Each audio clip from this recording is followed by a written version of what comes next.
Number 5 on this list is the relationship. As we'll look at a bit later in this video, Ed and Lorraine's relationship might not have been all it was cracked up to be. The couple that inspired The Conjuring have often been talked about as being one of the greatest married couples ever. In the movie The Conjuring, the pair very clearly have each other's back, and it's clear that there's a deep foundation of love between them.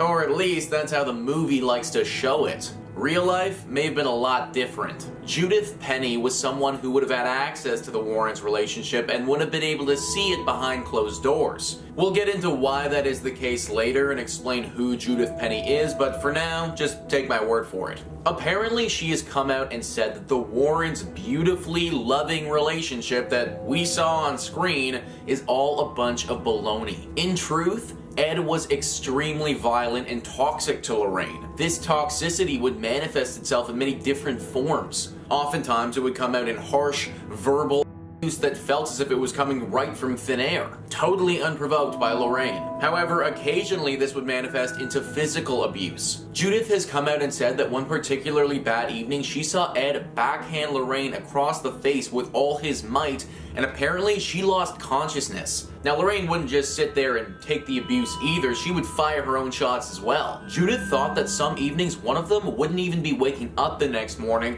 based on how much they were fighting and how intense it would get. This has all the telltale signs of a horribly toxic relationship. The pair were just very good at hiding it. Number 4 on this list is the smearl haunting. So we've all heard about Amityville and we've heard about the Enfield poltergeist, but one haunting that didn't get talked about nearly as much was the smearl haunting. Maybe it's because it was just a little bit too scary and the Warrens didn't want to release such information to the public.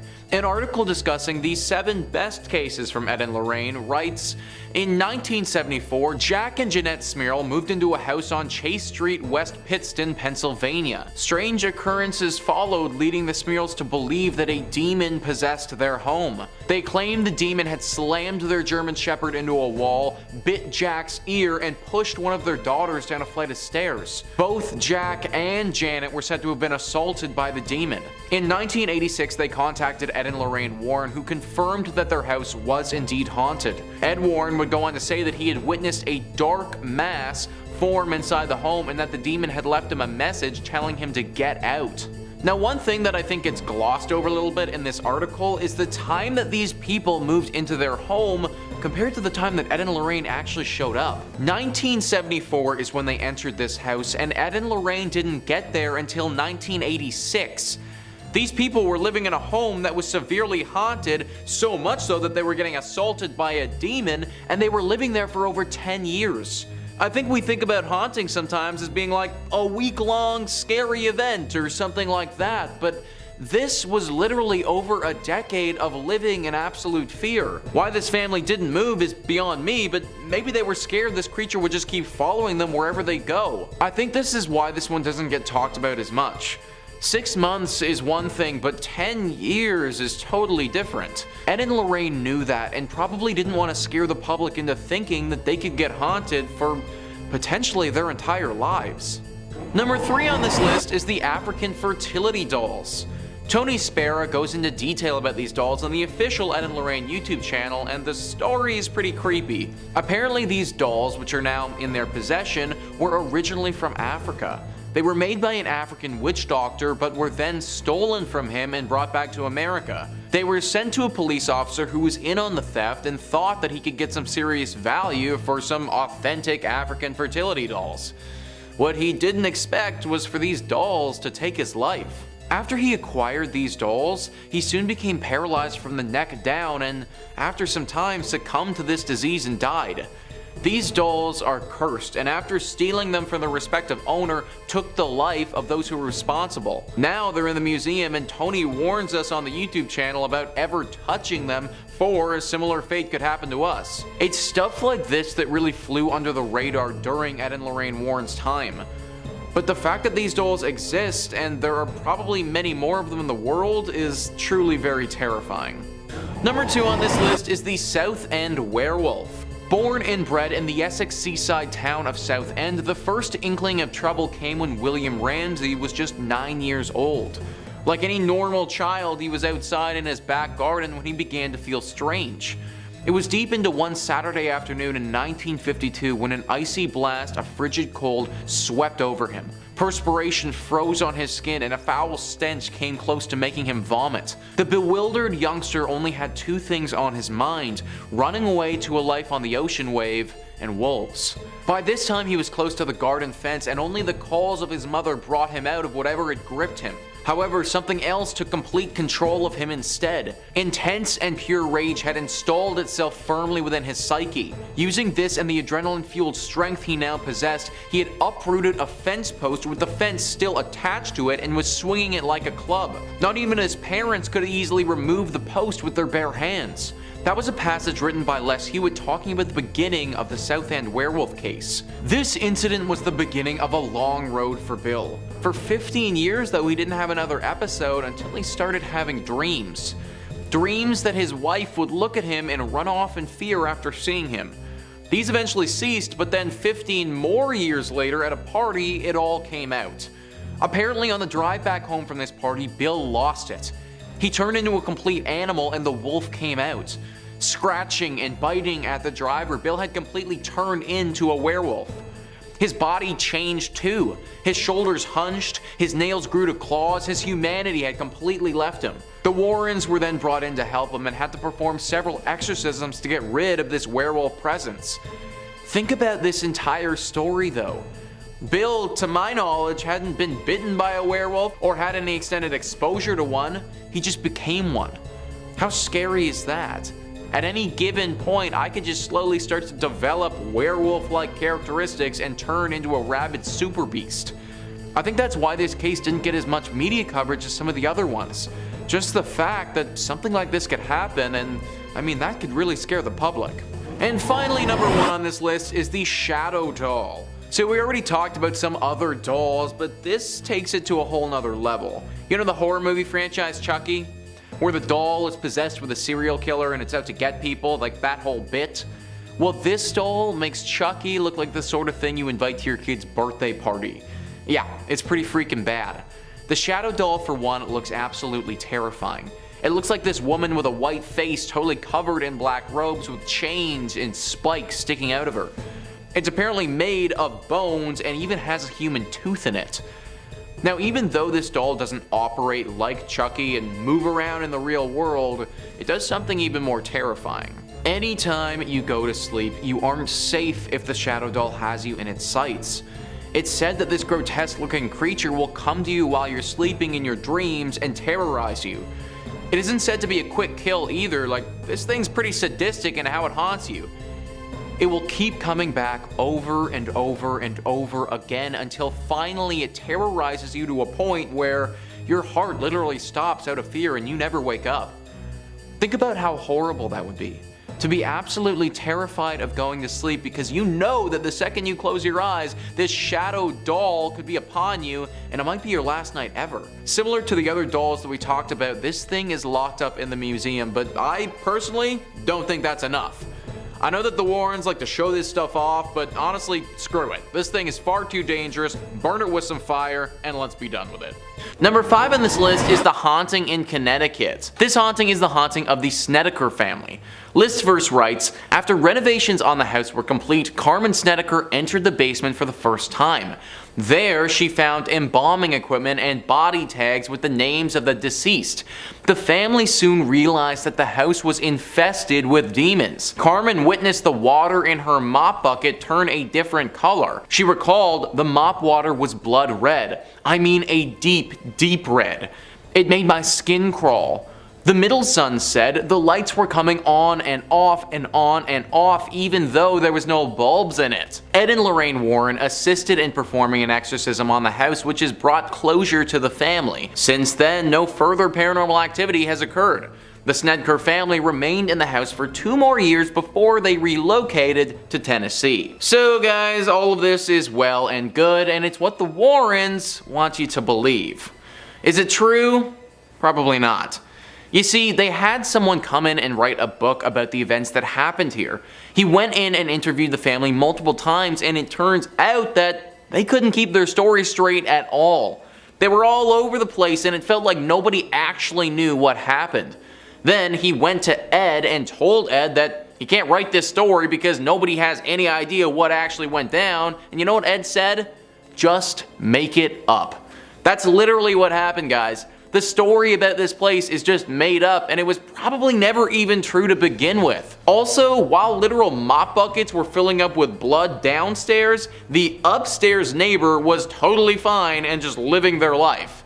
Seems kinda strange that the demonic possession would differentiate between floors, but I guess that's what the Warrens want you to think. Number 4 on this list is the Amityville horror story. I feel like you've heard this story before, guys. Arguably the most famous of all the Ed and Lorraine Warren cases, this singular case launched the pair onto the main stage as being some of the biggest demonologists and paranormal investigators on the planet. Therefore, it was incredibly important to their image and their brand that this story was believed by the public. Fact of the matter is, though, they made the entire thing up. Ronald DeFeo Jr. was the spark behind this entire story. In 1974, Ronald gunned down his entire family in that home for seemingly no reason. He was later sentenced to life in prison for his crimes and died behind bars at age 69. These murders were brutal, though, and were heard nationwide. That's why when the next family to move in claimed the house was haunted,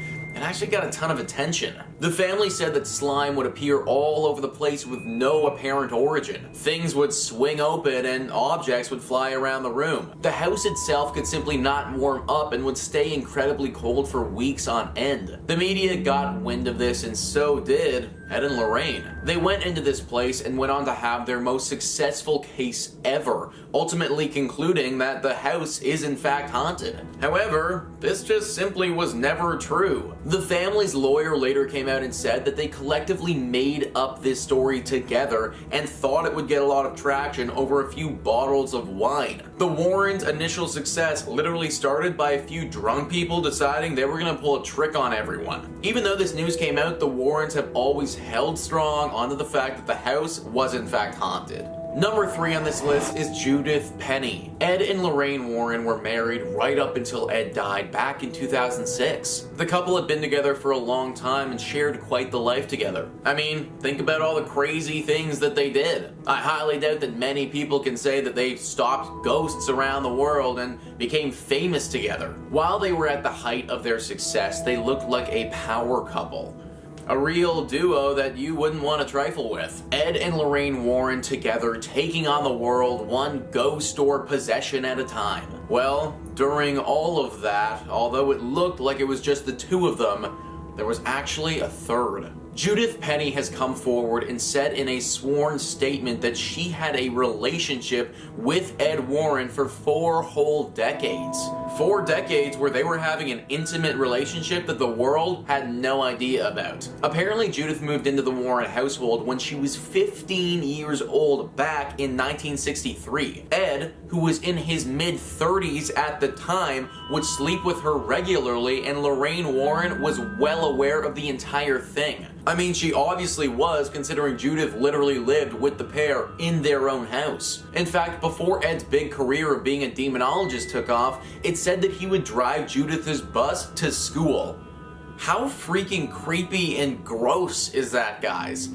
Literally her school bus driver, but also her lover while she's 15 years old. This relationship apparently went on until 2003, 3 years before Ed finally passed away. Obviously, the Warrens didn't want any of this getting out to anyone and kept it very hush-hush. She even had to have when she became pregnant with Ed's child, and that was kept under wraps. What we thought was this power duo was actually a sick and twisted trio that we knew nothing about. The Warren family, before Lorraine died, came out and said that they had no knowledge of the alleged conduct. Number 2 on this list is the Lady in White. The Lady in White was a ghost that was said to haunt the Union Cemetery in Connecticut. This was another one of the Warrens' most famous cases and gained a ton of notoriety. Well, sorry to burst your bubble, guys, but it's fake. Let's roll a clip of what is supposed to be evidence of the Lady in White.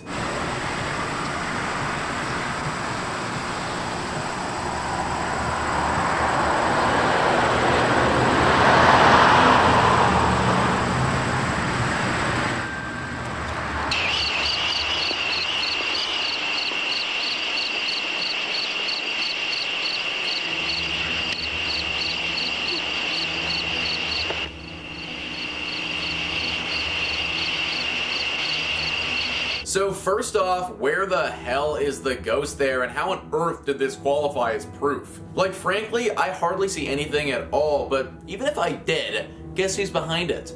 Judith. Yeah, the girl that Ed had an illegal relationship with was the lady in white, literally dressed up in a sheet, and the pair took some grainy pictures and videos together and claimed it was evidence. Just another secret that the Warrens tried to hide, but eventually it's bubbled to the surface. And finally, number 1 on this list is the smoke and the mirrors. We've already talked about the Amityville horror house and the lady in white here, and about how they're all fake. Well, guess what, folks? I hate to do this to you, but they ain't the only ones. Everything the Warrens did was just a bunch of smoke and mirrors. The smearl haunting saw other experts come in and look at the space.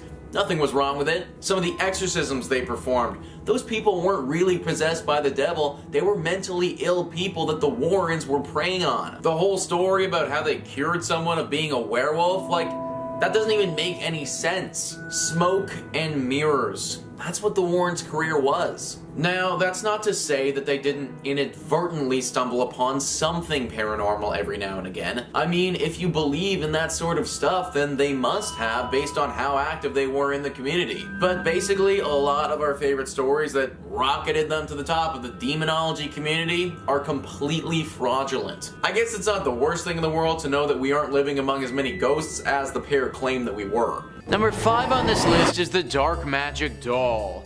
Yep, anything called the Dark Magic Doll is probably something I don't want to know about. That's most likely why Ed and Lorraine locked this thing up in their museum, because it's really not something that should be out in the public world for anyone to have. We've all heard about voodoo dolls before and the potential powers that they can have. Dolls that are made through some sort of dark ritual with the power to then affect people on a real-life basis.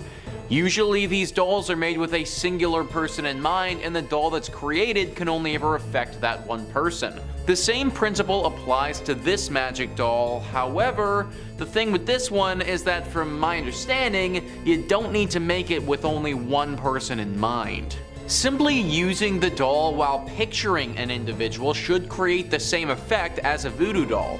It's said to use this thing, you need to hang it from its neck, and then the person that you have in mind is gonna get sick and eventually die. Now, I'm not sure if you can use this doll more than once, or if it's just a one-off, but it's probably a good thing that the public doesn't know such information. Think about how dangerous this doll actually is, especially if it got into the hands of the wrong person.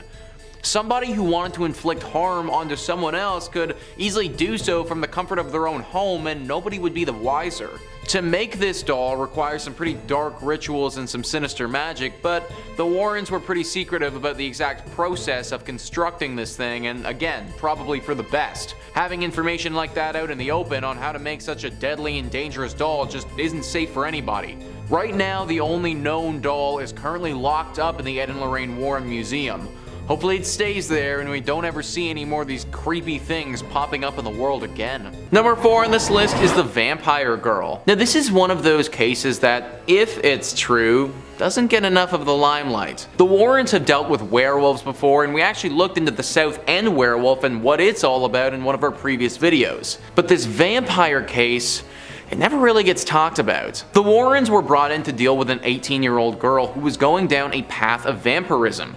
This girl was very interested in death and the underworld. She started performing satanic rituals by herself and, as you'd expect, ended up becoming possessed. The possession was clearly vampiric in nature, and the demon was hungry for blood. It's said that she would wait in cemeteries for unsuspecting victims and then attack them right when they got there.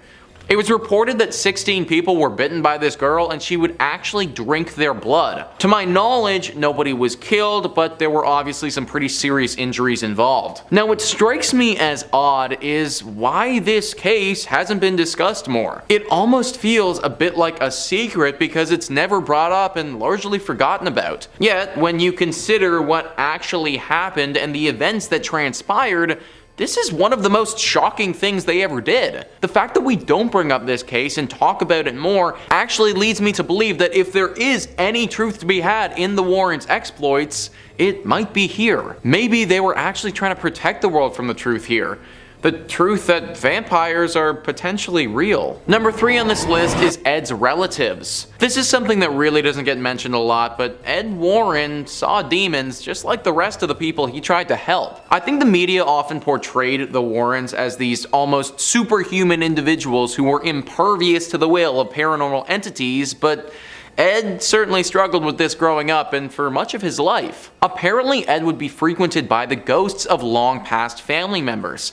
These paranormal entities would speak to him and tell him to do things. He was pretty private about what they would say to him, but we know that he did in fact get frequented by them. Who knows what they could have told him to do though, or how long he was seeing these visions. I think the reason that this was kept under wraps for a while was to preserve Ed's image as the person who comes in and saves people from these paranormal entities, rather than potentially somebody who suffers from them as well. Number 2 on this list is Orange Cheyenne Johnson. This is the infamous Devil Made Me Do It case. Orange Cheyenne Johnson killed his landlord in 1981 by stabbing him to death. When he was brought to court though, he claimed that he was not in control of his actions and the devil literally possessed him and made him do it. Now this is pretty serious stuff, so how does Ed and Lorraine Warren fit in? Well, it's been speculated that Ed and Lorraine might have made the entire thing up, which effectively means that they were trying to get a murderer to go free based on a blatant lie. Johnson had a brother-in-law whose name was David. David was mentally ill. He needed professional help. The Warrens saw this as an opportunity and decided to try and exploit it. They came in and tried to manipulate the family to say that David was initially possessed with a demon and that Johnson came in, told the demon to take his body instead, and saved David from said demon. If the public believed this, then the Warrens would be smack dab in the center of a massive demon case. David and his family would get a lot of money from publicity deals, and the murderer Johnson would get off scot-free. It was a win-win-win for everyone except the justice system. Well, David's family wasn't happy about it after some thinking. They ended up suing the Warrens, claiming that they manipulated them and tried to get a guilty man to walk free, which if everything that I just said is true, they did actually do. Just another secret that came out that they didn't want to be revealed. And finally, number 1 on this list is Annabelle. In our last part of the series, we were breaking down some of the Warrens' cases and talking about how some of them may have been fraudulent. Well, a lot of you were commenting on that video asking about one of their most famous cases that I haven't brought up yet. Annabelle. The Annabelle doll is one of the most widely known cases that the Warrens participated in and would probably be on most people's lists when it comes to the creepiest dolls to ever exist. This doll even inspired the creation of a horror franchise of the same name that's had 3 separate installments in it. Pretty good notoriety for an inanimate object. Or maybe inanimate is the wrong word when talking about Annabelle. The legend began back in the 1970s when a young nurse named Donna received the doll as a gift from her mother. The doll took up residence on her sofa and at first was a nice and calming little plush toy that had nothing demonic about it at all. Soon things started getting a little bit weird though. Donna would go to work and find things out of place or doors open that weren't that way when she left. Then her and her roommate started finding notes around the apartment. Tiny little scribbled notes on parchment paper that would read, "Help me." Finally, it all came bubbling up when Lou, Donna's boyfriend, was in her apartment one afternoon by himself. The most common version of the story says that he was napping and then woke up to the doll literally trying to kill him, strangling him until he finally had enough strength to throw it off of him. Apparently he even had several scratch marks on him for a few days, but then they went away after that. This is when Ed and Lorraine entered into the mix. They took the story and absolutely ran with it. Apparently as they were taking this doll, which they had determined was possessed, as they were taking it back to a safe place, it tried to crash their car several times, and only putting holy water on it would stop this interference. Of course, no one else was actually in the car at the time, so we just sort of need to take their words for it. And that's actually the thing with this story. The only actual evidence or proof about this doll is that they told people it was haunted. There's no video of it moving, there's no pictures of it acting crazy. Anytime I've seen it, it just looks like a regular doll. Because of this, we can't say that it's fake, but we also can't really say that it's real either. I will say, after everything we revealed in the last video, I'm starting to have a hard time just accepting what Ed and Lorraine tell me. So honestly, Annabelle being fake could definitely have been another one of those secrets that they just didn't want us knowing about.